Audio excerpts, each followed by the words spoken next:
반복적으로 발생하는 교회 내 성문제를 근절하기 위해 목회자, 변호사, 기관이 모였습니다. 그루밍 성범죄가 발생하기 쉬운 환경적 요인에 대한 분석부터 성도들을 향한 당부까지 이어진 토론회를 취재했습니다. 문화예술 분야 전문가를 배출하고 있는 백성예술대학교가 학원 복음화를 위해 마련한 문화예술 공연 2022 사랑축제를 개최했습니다. 코로나로 힘든 시기를 보낸 성도들과 지역 주민들을 위로하기 위해 월드비전 합창단을 초청해 연주회를 개최한 교회에 다녀왔습니다. 전라북도 전주시의 기독교 근대역사 기념관이 유물 등 전시 설치를 마무리하고 지난 7일 개관 예배를 가졌습니다. 제22회 언더우드 선교상에 김우정 캄보디아 선교사와 김종진 몽골 선교사가 선정됐습니다.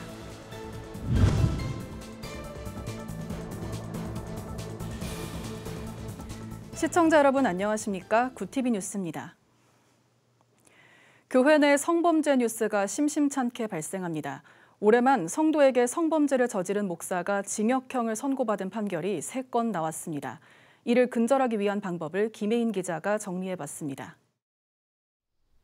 교회 안에서 발생하는 성범죄 대부분은 그루밍 성범죄에 속합니다. 가해자가 피해자에게 호감을 얻거나 돈독한 관계를 만들어 심리적으로 지배한 뒤 성폭력을 가하는 형태입니다.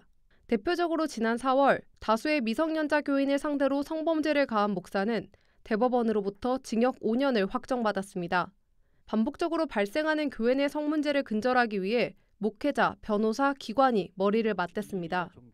기독교 방송에서 오랜 기간 근무했던 변상욱 기자는 목회자가 교육과 양육의 역할을 감당하는 데다 남성 권력 중심 시스템에서 교역자의 권위가 높으니 그루밍 성범죄가 발생할 확률이 높다고 합니다.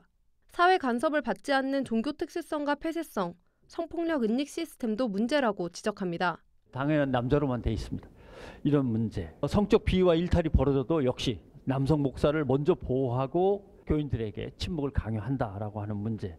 당회, 노회, 총회는 역시 체제나 시스템에 속해 있는 사람들이 역시 남성 교육자 위주로 돼 있다라고 하는 거고, 믿음이 부족해서 그렇다든가 이런 모든 것들을 갖다가 다 들이대면서 교회가 침묵시키는 반지성주의적 문제. 교회 내 성범죄 대책 마련을 논하는 토론회에서 전문가들은 목회자와 성도 사이 이루어진 성관계는 그루밍 성범죄로 보는 강력한 입법이 필요하다고 강조합니다. 신도를 상대로 벌어지는 그런 성범죄 하나가 발생돼 버리면 조직이 흔들릴 정도의 강력한 법적 제재를 가해버려야 되는 겁니다. 그 교회 자체도 책임을 져야 되는 거예요.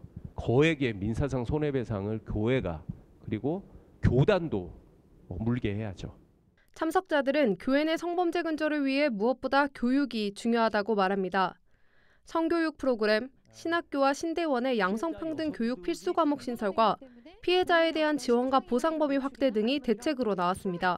성도들에겐 각 교회 목회자들을 감시하는 역할을 당부했습니다. 노예에 가서 어떤 목소리를 내고 있는지 교인분들 한 분 한 분이 깨교인이 되셔야 된다. 깨어있는 그리스도인 되셔야 된다. 그리고 이러한 문제에 대해서 관심을 가지셔야 되고 개입을 하셔야 되고. 실효성 있는 대책들이 실제적으로 적용되기 위해선 교단, 교회, 성도들이 모두 함께 노력해야 할 부분입니다. 구TV 뉴스 김혜인입니다. 인구가 감소하고 문화가 변화하면서 한국교회의 다음 세대 사역은 주교한 화두가 된 지 오래입니다. 주요 교단에서도 문제인식은 있지만 중장년층이 대다수를 차지하는 교회 현장에서 청년들을 만나기가 쉽지 않습니다. 오늘은 청년들이 모인 캠퍼스에서 학원 복음화를 위해 앞장서는 학교를 찾아가 봤습니다. 정성광 기자의 보도입니다. 조명이 켜지고 신나는 음악과 함께 학생들이 환호합니다. 학생들은 손을 흔들며 여느 대학교 축제처럼 뜨거운 열기를 뿜어냅니다. 14회째를 맞는 백석예술대학교 사랑축제 현장입니다. 매년 교목실에서 주최하고 있는 사랑축제는 문화예술 분야에서 인정받는 예술가들이 참여해 자신의 간증과 비전을 공유하는 백석예대만의 특별한 대학축제입니다. 축제는 모든 학과 학생들이 참석할 수 있지만 특별히 비기독교인 학생들의 참석을 독려했습니다. 백석예대가 사랑축제란 문화행사를 통해 학생들에게 복음의 메시지를 전하기 위해서입니다. 무교인 학생들을 먼저 선발을 한다고 하더라고요. 그래서 뭔가 무교인 친구들도 이런 이런 축제에 직접 즐기면서 재밌게 참여하니까 좀 더 쉽게 기독교에 대해서 전하고. 네, 저는 비기독교인인데 기독교 축제를 통해서 약간 좀 더 관심을 가져보고 싶고 기독교라는 주제가 무거운데 이렇게 축제를 통해서 좀 더 밝게 접근할 수 있지 않나 싶어서 기대를 갖고 있습니다. 이날 축제는 기독교 뮤지션인 전자 바이올리니스트 해나리와 가수 범키가 게스트로 참석했습니다. 특히 가수 범키는 연예계 활동 중에 느꼈던 감정들을 학생들과 공유하며 자신이 만난 하나님을 소개했습니다. 저도 사람이니까 그런 게 있잖아요. 네, 주변 아티스트들을 보면서 부러운 게 있고 지금 내 자리, 내가 하고 있는 일 그런 거에 대한 감사를 되찾으면서 나를 완벽하게 만드셨고 또 내가 부족한 모습이든지 어떤 모습이든지 하나님은 우리를 사랑하신다. 학교 측은 지난해 코로나19로 100명 이하의 학생들만 축제에 참여하도록 해 아쉬움이 컸지만 올해는 완화된 방역 수칙에 따라 500여 명의 학생들이 축제에 함께할 수 있어 준비한 보람이 더 크다고 말합니다. 축제를 준비한 교목실은 비기독교인 학생들이 하나님의 사랑을 알게 되는 첫 시작점이 되길 바란다며 축제의 취지에 대해 설명했습니다. 사랑축제의 궁극적인 목적은 저희들 학생들이 초청해서 예수님의 무조건적인 사랑을 나누고 이 학생들에게 우리의 마음과 사랑과 정성을 쏟아서 이 학생들이 기말에 있는 세례식에 세례를 받도록 안내하고 인도하는 그런 목적에 초점을 두고 있습니다. 그래서 백성예대 윤미란 총장은 하나님이 기획하시고 교목실이 연출한 특별한 사랑축제였다며 이번 축제를 통해 백성예대 학생들이 예수님 사랑을 만나는 시간이 되었길 바란다고 전했습니다. 구TV 뉴스 정성광입니다. 코로나로 지친 성도들과 지역 주민들을 위로하기 위해 연주회를 개최한 교회가 있습니다. 순복음 축복교회는 지난 주일 월드비전 합창단을 초청해 선교와 감사라는 주제로 찬양 예배를 열었습니다. 성종환 기자입니다. 월드비전 합창단의 선율에 맞춰 성도들이 반응합니다. 경기도 화성시에 위치한 순복음 축복교회가 지난 주일 월드비전 합창단을 초청해 선교와 감사를 주제로 연주회를 개최했습니다. 코로나로 지친 지역 성도와 실업인들을 위로하기 위해 열린 예배로 300여 명이 참석했습니다. 순복음 축복교회 담임 목사는 교회가 위로에 앞장서야 한다며 연주회를 개최한 이유를 설명했습니다. 올해도 참 많이 힘든데 특별히 수해 피해나 태풍의 피해로 고통받는 분들도 많고 코로나 이후 또 전쟁 이후 참 많이 힘든 분들이 많은데요. 우리 축복교회가 삶의 희망을 주는 교회로 어려운 현장들이나 도움의 손길을 많이 내밀고 있는데 먼저 우리 안에 또 사랑이 채워져야 또 더 많이 섬길 수 있을 거라고 생각하고 위로를 받는 그런 시간을 마련했습니다. 이날 월드비전 합창단은 Hope for the Children의 세 곡에 이어 하늘의 사랑의 세 곡 등 열창했습니다. 삶의 희망을 선사하는 아름다운 선율에 성도들은 즐거운 시간이었다고 말합니다. 월드비전 합창단 너무 은혜롭고 마음의 평안을 주셔서 너무 감사합니다. 순복음 축복교회는 경기도 화성에서 1988년 개척 후 34년간 지역 및 실업인들에게 그리스도의 사랑을 전하는 교단 대표교회로 자리 잡았습니다. 2005년 취임한 오영대 담임 목사는 구TV 부흥사협의회 회장으로 2년째 섬기는 차세대 리더 목회자로서 한국교회의 부흥에도 소명을 다하고 있습니다. 구TV 뉴스 성종환입니다. 전북 전주시 완산구에 설립된 기독교 근대역사 기념관이 7일 개관 예배를 드렸습니다. 지상 4층 규모의 전주 기독교 근대역사 기념관은 2017년 총 80억 원을 투입해 6년 만에 완성됐습니다. 전북 지역 126년의 선교 역사를 담은 기념관 2층에는 미국 남장로교 7인의 선교사 유물을 전시했고 3층에는 구바울 기념 의학박물관을 만들어 근대 문화유산으로 지정된 5가지 유물을 공개했습니다. 예수병원 신충식 병원장은 환영사를 통해 지역사회 기독교인들의 영적인 성장의 계기가 되는 공간이자 근대 이후 우리나라 의학 선교 역사가 함께 공존할 수 있어 감사하다고 전했습니다. 제22회 언더우드 선교상에 김우정 캄보디아 선교사와 김종진 몽골 선교사가 선정됐습니다. 김우정 선교사는 2006년 캄보디아 의료 선교사로 파송된 후 프놈펜에 헤브론 병원을 세워 현재 100여 명이 근무하는 의료기관으로 성장시켰습니다. 김종진 선교사는 2002년 몽골 울란바토르에 파송받은 후 몽골 곳곳에 13개의 현지인 교회를 개척했습니다. 그는 몽골에서 사역을 시작했을 때는 몸도 힘들고 동역자도 없어 내가 뿌린 씨앗이 열매를 맺을 수 있을지 불안한 마음이 컸다며 하나님의 심부름을 한다는 생각으로 선교하다 보니 지금에 이르렀다고 소감을 밝혔습니다. 한세대학교 신학대학원 총동문회가 10월 11일 동문회 날로 정하고 홈커밍데이 축제를 펼쳤습니다. 이날 행사에서는 재학생들을 대상으로 지난달 29일 열린 설교대회 입상자들에게 총 500만 원의 장학금이 전달됐습니다. 한세신총 이영훈 총재는 축하 영상을 통해 한국교회의 영적 침체가 심화될수록 목회자들은 설교에 힘써야 한다며 그런 의미에서 설교대회가 열린 것은 매우 뜻깊은 일이라고 생각한다고 전했습니다. 총동문회는 또한 19개 미자립 교회에 총 1,000만 원의 후원금을 전달했습니다. 총동문회장 박찬선 목사는 30년 만에 총동문회를 개최했는데 앞으로도 새로운 길을 만드는 데 힘을 쏟겠다고 말했습니다. 한국숲사랑 청소년단과 산림청이 주관한 제32회 전국 청소년 숲사랑 공모전 현장대회가 8일 경상북도 봉화군에 위치한 국립백두대간 수목원에서 개최됐습니다. 대회는 청소년들에게 숲과 생명의 소중함을 알리고 정서 함양과 창의성 향상을 위해 실시됐습니다. 총 192명의 초중고생이 이날 대회에 참가했습니다. 한국숲사랑 청소년단 김명전 이사장은 공모전 현장대회에 참가한 학생들이 백두대간의 자연을 통해 숲과 생명의 가치를 되새기고 숲사랑과 자연사랑을 몸소 실천하는 계기가 되길 바란다고 밝혔습니다.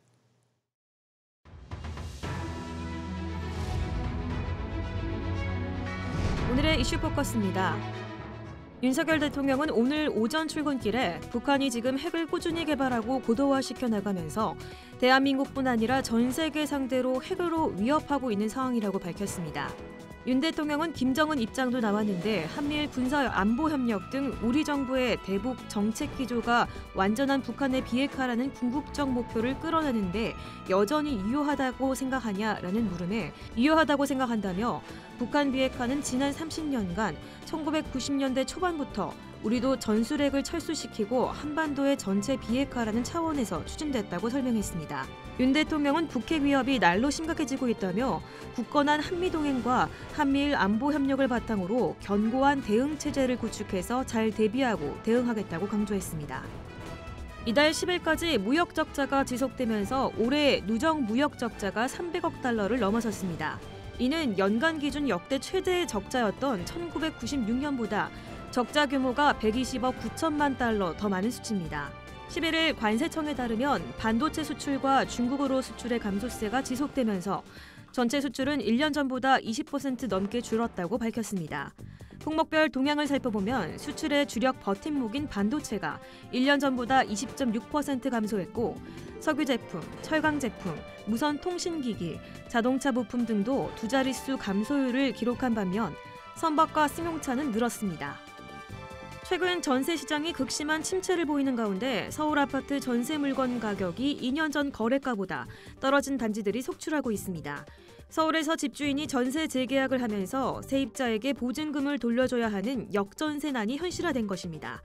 잠실의 한 중개업소 대표는 추석 이후 전월세 계약이 늘어날 것으로 기대하는데 오히려 신규 전세 수요는 더 줄어서 급전세도 잘 안 나간다고 밝혔습니다.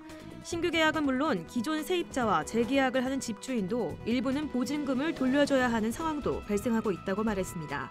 부동산 전문가들은 고금리, 매매가 하락 등의 여파로 전세 가격도 약세가 이어지면서 집주인과 세입자 간의 임대차 분쟁도 많아질 것으로 전망했습니다. 국민연금에 의무적으로 들지 않아도 되는데도 가입하는 자발적 가입자가 올해 감소세로 돌아선 것으로 나타났습니다. 공적연금 소득이 높은 사람이 피부양자 자격을 잃도록 건강보험료 부과체계가 개편됨에 따라 이런 자발적 가입자의 감소세가 가속화될 것으로 우려됩니다. 11일 국회 보건복지위원회 최혜영이 국민연금공단에서 제출받은 자료에 따르면 국민연금 임의 가입자는 지난 6월 2.8% 감소했습니다. 최 의원은 노후 연금액을 높이기 위해 노력한 국민연금 가입자와 수급자의 불만이 커지고 있고 이는 국민연금의 호의적인 임의 가입자의 탈퇴로 이어지고 있다며 건강보험 피부양자 소득 인정 시 공적 연금 소득에 대해서는 50%만 적용하는 등의 대비가 필요하다고 주장했습니다. 구티비 뉴스 김효미입니다.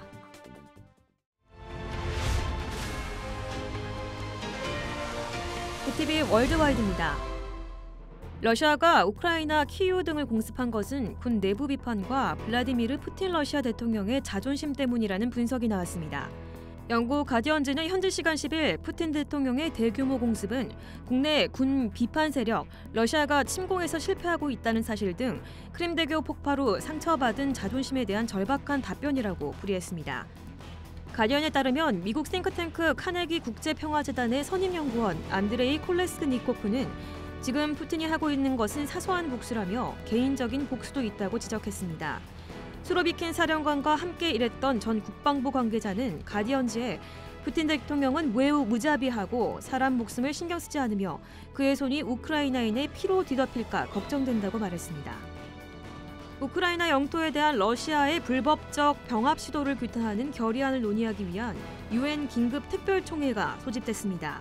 회원국들은 현지 시간 10일 미국 뉴욕 UN 본부에서 긴급 특별총회를 열고 유럽연합 주도로 마련된 결의안에 대한 논의에 착수했습니다. 결의안에는 러시아가 도네츠크, 루안스크, 자보리차, 헤르손 등 우크라이나의 4개 지역에서 실시한 주민 투표를 국제법상 효력이 없는 불법 행위로 규정하고 병합선언도 인정하지 않는 내용이 담겼습니다. 또한 우크라이나에서 러시아 병력의 즉각 철군을 요구하는 내용도 포함됐습니다. 결의안에 대한 논의는 12일 오전에 속개되며 결의안에 대한 표결도 이날 이뤄질 전망입니다. 결의안이 채택될 경우 국제 무대에서 러시아를 더욱 고립시키고 외교적 압박 수위를 높이는 효과가 있을 것으로 보입니다. 올해 노벨 경제학상을 공동 수상한 벤 버냉키 전 미국 연방준비제도 의장이 금융 상황 악화 가능성에 대비하기 위해 다양한 사건들을 주시해야 한다고 지적했습니다. 버냉키 전 의장은 현지 시간으로 10일 미국 워싱턴 DC 브루킹스 연구소에서 기자회견을 열고 세계 곳곳에서 벌어지는 다양한 사건들이 금융 상황을 악화시킬 수 있다고 말했습니다. 그는 현재 경제 위기는 러시아의 우크라이나 침공 이후 유럽에 대한 천연가스 공급 중단으로 인한 경제적인 파급 효과와 아시아 등 신흥 시장에서 강달러로 인해 국제 자본이 빠져나가고 있는 상황과 코로나19 사태라는 외부 요인에서 출발했다고 지적했습니다. 남미 베네수엘라에서 발생한 산사태와 수해 피해자가 시간이 갈수록 눈덩이처럼 불어나고 있습니다. 레미오 세바요스 베네수엘라 내무부 장관은 현지 시간 10일 수도 카라카스에서 남서쪽으로 60km 떨어진 아라과주 라스테헤리아스 산사태와 관련해서 최소 36명이 숨지고 56명이 실종됐다고 밝혔습니다. 베네수엘라 한국대사관은 연합뉴스에서 현지 경찰서장과 직접 통화한 결과 피해자 중 우리 국민은 없는 것으로 확인했다고 전했습니다. 앞서 전날 산간 마을인 라스테리아스에서는 폭우로 범람한 강물이 인구 5만 4천여 명 규모의 마을을 덮쳐 재앙 수준의 피해를 줬습니다. 수미터 깊이의 진흙이 삽시간에 주택과 자동차를 쓸고 가면서 제때 대피하지 못한 주민도 많았다고 현지 당국은 전했습니다. 세바요스 장관은 구조대원 천여 명과 드론 탐지견을 투입해 밤샘 수색 작업을 밝혔다고 말했습니다. 구티비 뉴스 김효미입니다.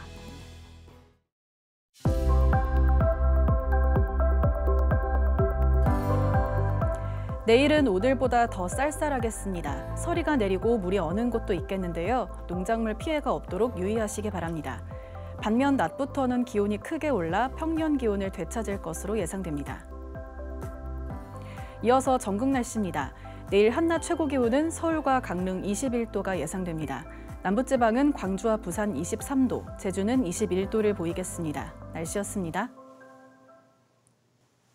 이란에서 히잡 반대 시위에 참가한 여성들이 잇따라 숨진 채 발견되고 있습니다. 너무 안타까운 소식이 아닐 수 없는데요. 이란은 1979년 이슬람 혁명 이후 이슬람 율법인 샤리아 해석에 근거한 법에 따라 여성에게 히잡으로 머리카락을 완전히 가리도록 강제하고 있습니다. 강요하는 것은 종교가 아니라는 사실 분명히 기억해야겠습니다. 이상으로 뉴스를 마칩니다. 함께해 주신 여러분 고맙습니다.